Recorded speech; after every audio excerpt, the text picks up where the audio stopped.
Assalamu alaikum, Quran Weekly. Alhamdulillah wa salatu wa salam ala Rasulillah wa ala alihi wa sahbihi ajma'in. In a couple of minutes I wanted to share with you a small reflection from one of the very beautiful passages of Surah Al-Isra, Surah Al-Isra being Surah number 17 of the Quran, in which Allah talks about the value of the Quran itself and really the institution that helps us experience the Quran. It's one thing to learn the language of the Quran, another to study its tafsir and its recitation and memorize it. But Quran is actually really experienced in salat itself. So Allah says, أَقِمِ الصَّلَاةَ لِدُلُوكِ الشَّمْسِ إِلَى غَسَقِ اللَّيْلِ وَقُرْآنَ الْفَجْرِ إِنَّ قُرْآنَ الْفَجْرِ كَانَ مَشْهُودًا. Establish the salah, أقِمِ الصَّلَاةَ لِدُلُوكِ الشَّمْسِ إِلَى غَسَقِ اللَّيْلِ. This lam al-ghaya, it actually means from the time the sun starts getting loose and it starts sinking, meaning around Maghrib time. Make sure you make the Maghrib Salat exactly on time, ila ghasaqil layl, all the way at the end towards, when the sun is completely gone and it's the depth of the night. Wa Qur'an al-Fajr. He didn't call it Salat al-Fajr, like establish the prayer at Maghrib, establish the prayer at Isha, when it's really dark at night. But when it came to Fajr, he didn't even call it Salat al-Fajr, he says Wa Qur'an al-Fajr, the Qur'an of Fajr. One of the benefits of that is, of course, that we should recite extra Qur'an at Fajr.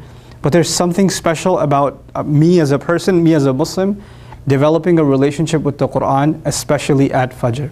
And so the advice I give myself, and the advice I'm sharing with all of you, is that if you can make Fajr an institution in your life, set time aside for making good Fajr Salat. Young men that are listening to this, go make Salat at the masjid.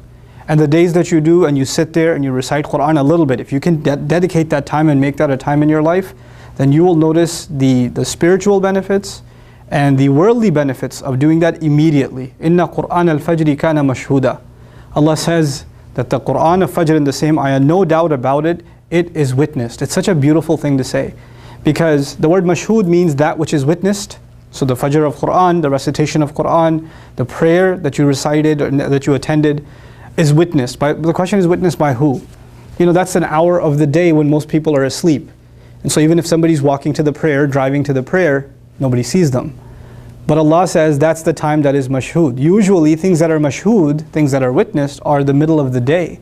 Popular times, popular places. But the masjid is not a popular place at Fajr time. Not for most of us. The salat is not a popular time for most of us. It's not when you see a lot of people around you. But Allah says no doubt about it, it is witnessed. The question is then, witnessed by who? Not by other people that are sleeping, not by the people of ghafla, the people of heedlessness, the people of sleep, but rather by the angels that are recording our deeds. Rather by Allah Azza wa Jal Himself, who's making note of these slaves that are coming and leaving their sleep for Himself and His word. So it's a very powerful thing. And so tied to this, this advice for myself, again for all of you, is if we can make a really good habit of going to sleep early. It's easy to say and it's so hard to do. I know. We always have things to do and they pile up and we start getting around to them in the evening. Of course, shaitan gets a little extra active in the evening too. So our distractions come and you're sitting there watching videos, hopefully not this one at 2 in the morning, and you're doing all of this late at night, and then your Fajr is basically, it's kind of just getting it out of the way. You're half asleep and you pray a couple of rak'ahs, you don't even know what you prayed. Your wudu was when you were half asleep, your prayer was when you were half asleep, and you go about your day. If you wake up, if you're among those who wake up.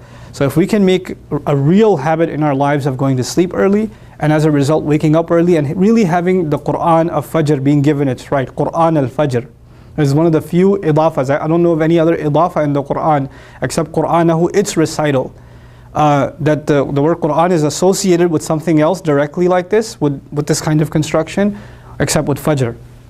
So I pray that I'm able to take advantage of that and all of you are. And I can guarantee you, I know I've experienced this personally in my life, and I can guarantee you, you'll experience this for yourselves. Once you make a habit out of this, or you try to implement it even a little bit, you will start seeing its benefits immediately. If not almost immediately, you're going to start seeing your day is different, your mood is different, what you can accomplish is different, the barakah in your time is different. So I pray that Allah makes us a people of Qur'an and a people that are really able to take advantages of the times that Allah offers His special assistance to us and His special blessings to us. Barakallahu li wa lakum, wassalamu alaikum, Quran Weekly.